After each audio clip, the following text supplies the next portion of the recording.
Maintenant, 19h pile, voici tout de suite le journal. C'est sur 105.3 MHz.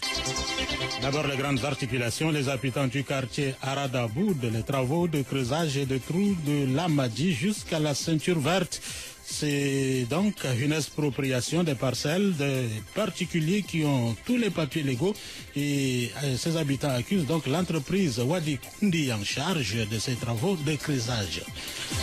Et puis le conflit, sinon un conflit éleveur-agriculteur a fait encore 2 morts dans le village d'Oporti, canton d'Ilingala, département de Barsara. La dévastation de champs de manioc serait donc à l'origine de ce conflit sanglant. Radio Liberté, vous êtes nous aussi. Merci, allons-y.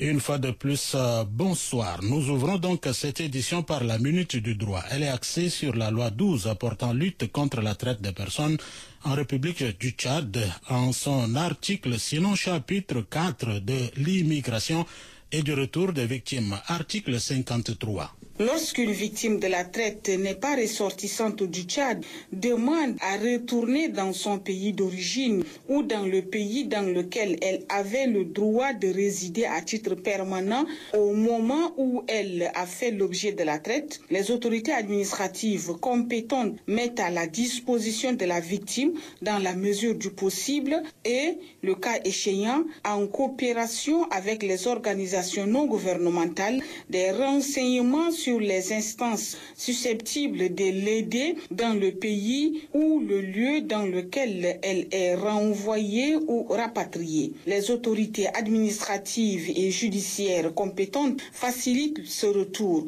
notamment par l'obtention des documents de voyage nécessaires sans retard injustifié et en tenant dûment compte de ses droits et de sa sécurité, du respect de sa vie privée, de sa dignité et de sa santé. Les autorités administratives et judiciaires veillent à ce que ce retour soit assuré en tenant compte de la sécurité de la personne ainsi que de l'état de toute procédure judiciaire liée au fait qu'elle est une victime de la traite. Toute décision de renvoyer une victime de la traite des personnes dans son pays est examinée conformément au principe de non-refoulement et de l'interdiction des traitements inhumains ou dégradants de celui de l'intérêt supérieur de l'enfant, le cas échéant. FM Liberté sur 105.3 MHz. Ayant pris avec regret la suspension de salaire des membres du bureau exécutif du syndicat des agents de l'administration générale du Tchad, SAGET, section ONAGES, le SAGET, section du ministère de la Santé publique et de la Solidarité nationale, déclare dans un communiqué de presse que ce comportement antisocial n'est pas digne et responsable du coordonnateur de l'ONAGES, car le salaire est sacré et ne peut être suspendu de manière unilatérale sans respect des normes juridiques. Le SAGET, section du ministère de la Santé publique, lance un appel auprès du ministre de la Santé publique et son collègue du ministre, sinon son collègue de la Jeunesse et des Sports, d'arbitrer donc le plus tôt que possible pour une solution adéquate. Autre volet de l'actualité, Baougoto Joël, un jeune homme habitant le quartier Bira Girkou dans le canton, sinon Logone occidental, âgé d'une trentaine d'années, a été trompé par son oncle Mekelambang pour venir donc travailler ici à N'Djamena, à Abéché, pardon. Pourtant, ce dernier l'a vendu à un éleveur pour paître ses chameaux. Il s'est finalement retrouvé à N'Djamena, une localité située entre Timan et Amjaras. Mais ce jeune homme a pu s'échapper pour se réfugier à Tiné avant de regagner N'Djamena. Suivez son témoignage recueilli pour vous par Mantar Larissa. Madame mi bira namdo ici na Abéché awula pala pana mingane Abéché masi jida pula. Je m'appelle Baougodo Joël. Mon oncle qui se trouve à Abéché m'a demandé de le rejoindre pour un chantier de construction. Je suis venu à N'Djamena pour continuer à Abéché. Arrivé ici, il a plutôt appelé mon patron qui est venu me chercher au parc. Il m'a conduit directement à Djouman derrière les chameaux. Après 2 mois de travail, nous lui avons demandé de nous donner un peu d'argent pour envoyer au village à nos parents. Nous étions au nombre de 3.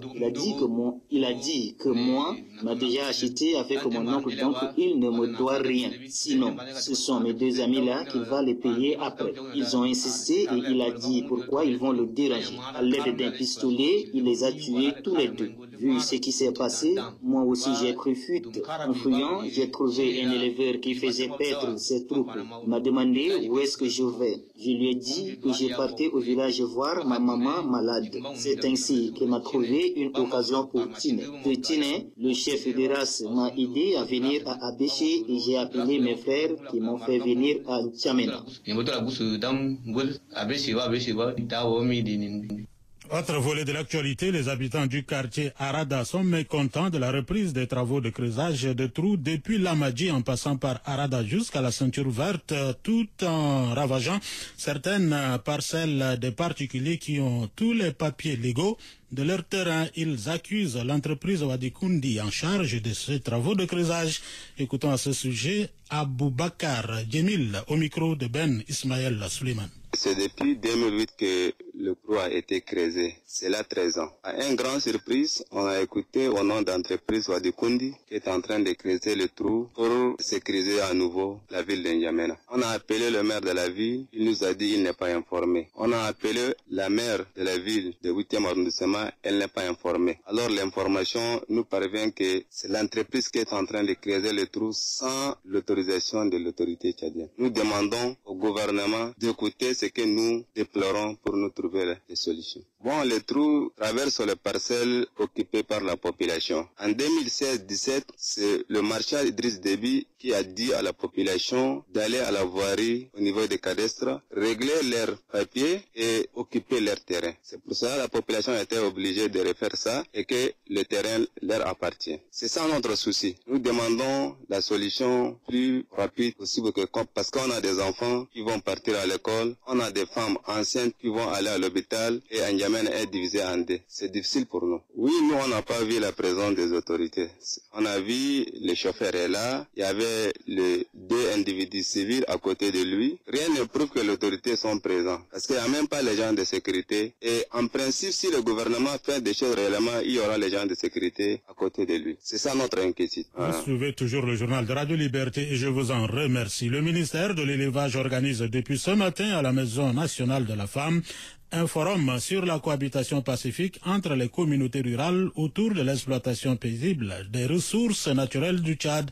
Pendant 3 jours, les leaders religieux, les techniciens du développement rural, les représentants des éleveurs et agriculteurs et les ONG vont décrypter les différentes situations conflictuelles complexes qui entravent le bon vivre ensemble. Tikolo Manassé compte rendu. Les récurrents conflits liés aux ressources naturelles prennent de l'ampleur ces derniers temps entre les acteurs du développement, les éleveurs et les agriculteurs. Au regard des conséquences néfastes de ces conflits, le représentant du Centre de dialogue humanitaire exhorte les participants à s'attaquer aux causes de ces conflits récurrents. Mahamoud Adiam. Pourquoi la multiplication de ces conflits ces derniers temps? Pourquoi une telle violence entre des gens qui ont toujours partagé les ressources naturelles depuis des millénaires? Et enfin, pourquoi nos mécanismes traditionnels ne parviennent plus à prendre en charge des conflits auxquels ils ont fait face depuis des millénaires? Le chef de coopération de la délégation de l'Union européenne qui énumère quelques causes affirme que celles-ci impactent le vivre ensemble. Didier Carton. En effet, les changements climatiques observés et les déplacements forcés de population ont pour effet d'augmenter la pression sur les ressources naturelles. On constate donc que les conflits entre les différents acteurs dépendants de ces ressources ont tendance à s'amplifier ces dernières années. Ils impactent la cohésion sociale et la cohabitation pacifique. Le ministre de l'élevage, quant à lui, espère que ce forum va apporter une plus-value aux efforts du gouvernement dans la quête de la cohésion sociale. Abderrahim Awad Ateib. Cette rencontre est le lieu pour capitaliser vos efforts afin de formuler une déclaration qui fournira les premières bases de mécanismes harmonisés pour consolider la paix entre les acteurs clés du développement. Mais selon le Centre du dialogue humanitaire, si l'État a demandé de l'aide financière aux partenaires pour organiser ce forum, il serait anormal que les résultats rejoignent les autres rapports sur des conflits qui dorment dans les tiroirs. Ce fait divers avant de poursuivre le journal, le corps sans vie d'un nourrisson a été découvert ce matin au site des sinistrés de Walia, Adjaraï, non loin de la station Tradex. Bébé est retrouvé le cou cassé. Après constat, les forces de l'ordre ont autorisé le chef de carré de ce quartier d'inhumer le corps. La présumée coupable est restée jusqu'à-là introuvable.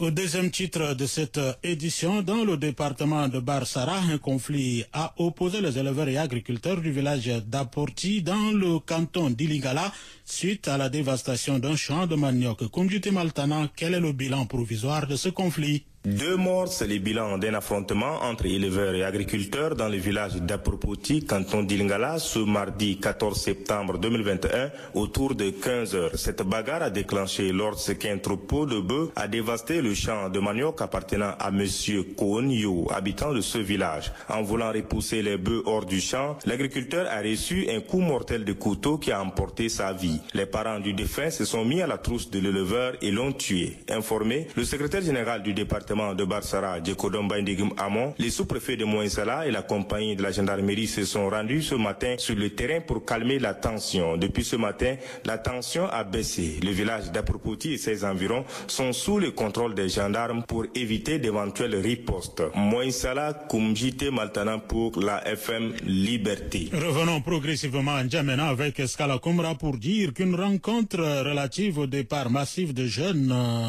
de la sous-préfecture de Bédaya vers les zones à mine d'or a réuni lundi dernier le chef du village de Benguewe, les représentants des organisations féminines et les jeunes issus de 32 villages du canton Bédaya. C'est une initiative de maître Midaï Girimbaï, avocat au barreau du Tchad et ancien président de la Ligue tchadienne des droits de l'homme. Ala Djimbaï Ngaronde Innocent nous fait le point. C'est face au départ massif des jeunes de la sous-préfecture de Bédaya vers les zones d'orpaillage que maître Midaï Girimbaï, avocat à la cour et ancien président de la Ligue tchadienne des droits de l'homme, a initié cette rencontre. L'objectif est d'amener les communautés, notamment les jeunes, à une prise de conscience afin de mettre fin à ce phénomène qui prend de l'ampleur ces derniers temps. Maître Midaï Girimbaï explique le mobile de son initiative. Et dans un état de droit, on ne peut pas s'amuser de cette manière. Et surtout que j'avais adressé il y a 2 mois un courrier au ministre de l'Intérieur, au ministre de la Défense, pour leur dire que voilà, on ne peut pas tolérer des choses pareilles. Et le ministre m'a dit seulement d'aller au village parler à mes parents. Lors de cette rencontre, les participants ont démocratiquement et à cœur ouvert échangé sur les causes réelles et les graves conséquences de cet esclavage des temps modernes. Et certains ont donné des témoignages frappants par rapport à ce phénomène. Ils ont pris quelques résolutions à l'encontre des auteurs et complices du départ des jeunes vers des zones d'extraction de l'or. Ala Girngaï Noé Djumadmadj est le président des jeunes de la sous-préfecture de Bédaya. Nous allons les traduire, les poursuivre devant les grandes juridictions pour que cela ne se répète plus dans notre localité. Au terme de ces assises, le chef de canton de Bédaya apprécie cette initiative à sa juste valeur tout en demandant aux ressortissants de Bédaya de se joindre à maître Midaï Girimbaï pour mener cette lutte. Jasna Tidjibaï Ngemadoum. Le fait que moi, je prenne le phénomène en main pour essayer de leur dire, de dénoncer, je suis même devenu leur ennemi. Donc j'encourage aussi les ressortissants de Bédaya d'essayer de se rapprocher de Midaï et qu'ensemble on converge nos efforts pour chercher à mettre fin à cette pratique. Il faut signaler que lors de cette rencontre, les uns et les autres ont mis l'accent sur l'éducation et la scolarisation des enfants ainsi que la responsabilité des parents qui doit passer incontestablement par le travail étant donné que la sous-préfecture de Bédaya est une terre bénie en ce sens qu'elle regorge beaucoup de ressources naturelles. Plus de 300 personnes ont pris part à cette rencontre, le tout premier du genre organisé pour stopper ce fléau. Ala Djimbaï Ngaronde Innocent Koumra FM Liberté. Merci. Comme nous sommes en province, restons-y pour dire qu'à Koulidia, dans la province du Lac, l'éducation des filles bat de l'aile. Elles entrent très tard à l'école et sont peu nombreuses à finir au cycle normal. De retour de Koulidia, Sylvie Sinfa Pabame nous fait le point. Nous sommes dans une famille à Kouloudia. La chef de ménage nous accueille et nous installe dans la cour sur une chaise en plastique. Elle s'installe en face sur un petit banc de fortune, le sourire aux lèvres. Dans nos échanges, elle nous explique qu'il y a encore des difficultés liées à l'éducation des filles dans sa localité. Il y a ici des filles qui vont à l'école, d'autres non. Certains sont donnés très tôt en mariage. C'est ce qui explique l'abandon des filles. Cette mère des 4 filles affirme que ses enfants vont toutes à l'école. Elles sont âgées de 12 à 16 ans. Elles sont toutes au cycle primaire. L'école est très importante de nos jours. J'ai mal de n'avoir pas eu la chance d'être inscrite. Au bout de quelques minutes, nous sommes rejoints par Alima, une jeune femme de 18 ans environ, arrachée à l'école pour être donnée en mariage. Elle a 2 enfants. Si j'ai la possibilité de repartir à l'école, je n'hésiterai pas. Du côté des autorités traditionnelles de Kouloudia, les efforts sont faits pour encourager la scolarisation des filles, mais elles se heurtent à d'énormes difficultés.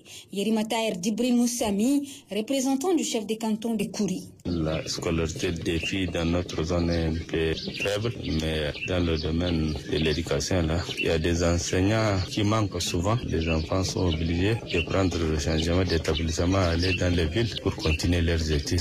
Chaque année, on n'arrive pas à finir l'année scolaire. Les enseignants viennent, ils repartent, ils ne reviennent même pas. La scolarisation des filles est plus préoccupante au sein des communautés des éleveurs nomades à Kouloudia. Ces filles n'ont pas accès à l'école à cause des multiples déplacements dû à leur statut de nomade. Radio Liberté, revenons donc ici à N'Djamena pour dire que les phases éliminatoires du concours international Génie en herbe Ouada se poursuivent dans les locaux de l'Académie royale au quartier Sabangali. La journée d'hier est consacrée donc à la plaidoirie. Le projet manager responsable du concours Djimbaï Narcisse fait le résumé de ces 2 jours au micro de Manta Larissa. La compétition a véritablement commencé. Nous venons donc à présent d'évacuer toutes les épreuves écrites. Cette année, nous avons des pays d'Afrique de l'Ouest, des pays d'Afrique centrale et des pays de Grand Lac. Et donc, naturellement, les questions portant sur les connaissances générales intègrent ces différents espaces de sorte qu'il y ait un équilibre entre les pays participants pour connaître un peu leur degré de culture générale. La 12e édition du concours général OADA intègre une nouveauté cette année. En plus du concours de plaidoirie traditionnel, il y a un concours de médiation qui est venu se greffer au concours de plaidoirie traditionnel. Donc il y a aussi une épreuve écrite exclusivement adressée à la médiation. Nous allons démarrer avec les épreuves de plaidoirie et ces épreuves de plaidoirie vont se dérouler sur la base d'un cas fictif qui a été préalablement envoyé aux différents pays participants. Ils ont travaillé ces cas fictifs sous forme de mémoire, en demande et en défense. Et pour rester un peu dans le schéma de l'organisation judiciaire de notre zone communautaire, ce sont des plaidoiries qui vont avoir lieu devant la CCJA, donc la Cour commune de justice et d'arbitrage. On suppose à ce stade-là que les différents candidats ont déjà épuisé les voies de recours internes.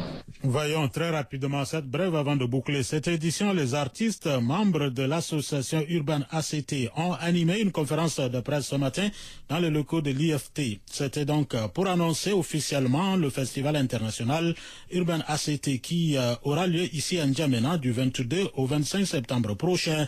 Ce festival qui va se dérouler à l'espace Talino Manou de Moursal et l'IFT de N'Djamena verra donc la participation des artistes de la France, du Cameroun, du Sénégal et bien évidemment du Tchad, avec au menu de ces 4 jours festifs de la danse, du rap, du reggae, du graffiti, ainsi que des ateliers de formation de danse et bien d'autres activités. Placées sous le thème la salubrité dans la ville de N'Djamena, ces quartiers, sinon ces quelques jours de festival, permettront aussi aux artistes de joindre l'acte à la parole dans l'assainissement du 3e, 6e et 7e arrondissement de la ville de N'Djamena. C'est tout pour cette édition, mais avant de nous séparer, le rappel de titres. Les habitants du quartier Arada boudent les travaux de creusage de trous de la Madji jusqu'à la ceinture verte. C'est une expropriation des parcelles des particuliers qui ont d'ailleurs tous les papiers légaux, estiment les habitants, qui accusent en même temps l'entreprise Wadikundi en charge de ces travaux de creusage. Un conflit éleveur-agriculteur a fait 2 morts dans le département. Sinon, le village de Toporti, canton d'Ilingala, département du Barsara, la dévastation d'un champ de manioc serait donc à l'origine de ce conflit sanglant. Vous avez eu les détails avec notre correspondant Koumdjuti Maltana dans ce journal. C'était le journal préparé par l'ensemble de l'équipe de la rédaction. La mise en forme est assurée par Blaise Dariston. Merci à Mingamba Arsène pour la complicité technique à l'animation et présentation. Je suis votre serviteur, Abba André Djedona. Merci à tous, à chacun d'avoir été là. À demain.